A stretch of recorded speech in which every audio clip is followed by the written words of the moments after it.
Sound grade আমরা মাত্র ছুটতে দেখলাম যে রাস্তা যত দ্রুত সম্ভব তাদেরকে টিয়ার সেলের আঘাত লেগেছে এবং তিনি কিন্তু চোখ জ্বালাপোড়া করছে, যার কারণে সে কিন্তু পরিস্থিতি বেশ থমথমে। এবং পুলিশের এই কর্মকর্তা কিন্তু কিছুক্ষণ আগে এক ঊর্ধ্বতন কর্মকর্তা তিনি বললেন যে সামনের দিকে পুলিশদের অভিমুখ হতে এবং যে কোনোভাবেই হোক এই আন্দোলনে যারা এখানে মাঠে রাস্তা ব্লক করে রেখেছেন তাদের কিন্তু যে কোনো মূল্যে হোক তাদেরকে সরে যাওয়ার জন্য তাদেরকে বারবার অনুরোধ করা হচ্ছে।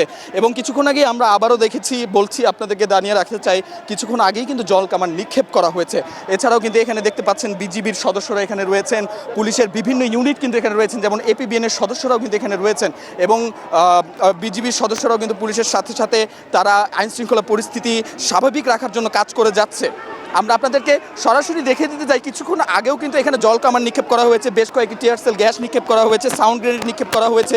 তারপরেও কিন্তু এখানকে যারা আন্দোলনরত যারা আছেন তারা কিন্তু এখনো পর্যন্ত এখান থেকে রাস্তা ছেড়ে তারা যাননি।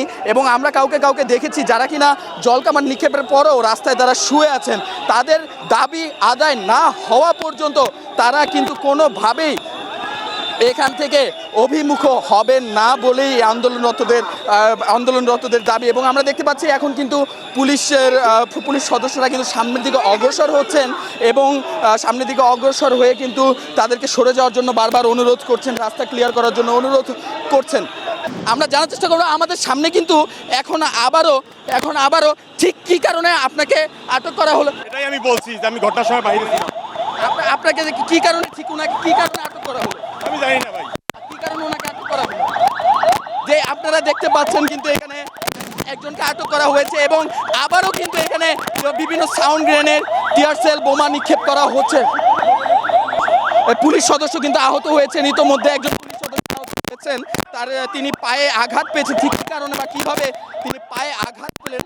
আরেকটি মহিলাকেও আটক করার চেষ্টা চলছিল এবং সেই সাথে কিন্তু তারা এখন আবার তাকে ছাড়িয়ে নিতে সক্ষম হয়েছেন। এখানে কিন্তু পুলিশের সাথে বাকবিতণ্ডায় তারা জড়ো হয়েছেন, তারা কিন্তু তাদেরকে সরিয়ে দেওয়ার জন্য বারবার অনুরোধ করছেন এবং পুলিশ এখনো পর্যন্ত লাঠিচার্জ করেননি। এখনো পর্যন্ত আমরা কাউকে লাঠিচার্জ করতে দেখিনি। পুলিশ বারবার এখনো পর্যন্ত অনুরোধ করছেন এবং আশপাশটা কিন্তু এক প্রকারের সংঘাতময় এক যে পরিস্থিতি, সেই পরিস্থিতি কিন্তু আমরা লক্ষ্য করছি। আশপাশটা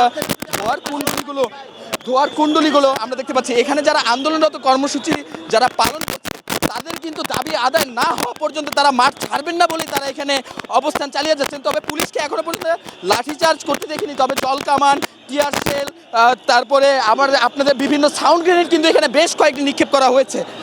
বিজিবি সদস্যরা কিন্তু তাদের ঠিক পেছনেই রয়েছেন। এখানে কিন্তু আমরা দেখতে পাচ্ছি আবার এই যে পুলিশের বিশেষায়িত বিভিন্ন ইউনিট, এপিবিএনের সদস্যরা এখানে রয়েছেন।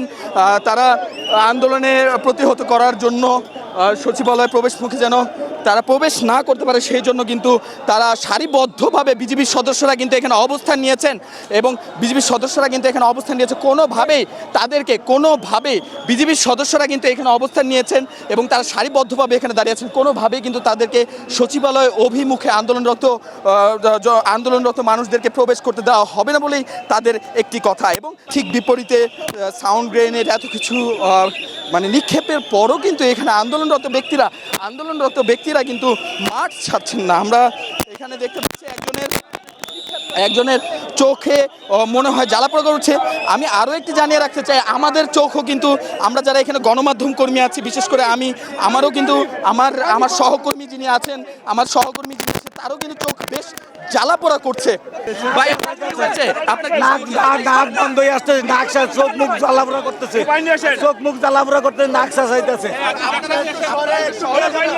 আপনারা এখানে কিন্তু দেখতে পাচ্ছেন একজন আহত হয়েছেন, চোখে জ্বালাপোড়া। এখানে দেখুন, আচ্ছা আপনাদের কি হয়েছে? আমাদের গুলি করছে পুলিশ, আমাদের ন্যায্য দাবির জন্য আমরা আসছি। আমরা তো কারো ক্ষতি করি নাই। আমাদের চাকরি শুধু চাকরি চাই না, আমরা শুধু চাকরি চাই। আমরা 18টা বিশেষ আদালতে বিচার হয়েছে, আমাদের কোনো খুন খারাপের সাথে জড়িত নাই। আমরা জেলের বাইরে আছি। এখন আমাদের শুধু আমাদের বিশেষ আইনটা বাদ দিয়ে আমাদের দিলে আমরা চাকরিটা পাই। যে আরো একজন আহত হয়েছেন, তাকে কিন্তু নিয়ে যেতে যাওয়া হচ্ছে এবং এখানে কিন্তু আহাজারিতে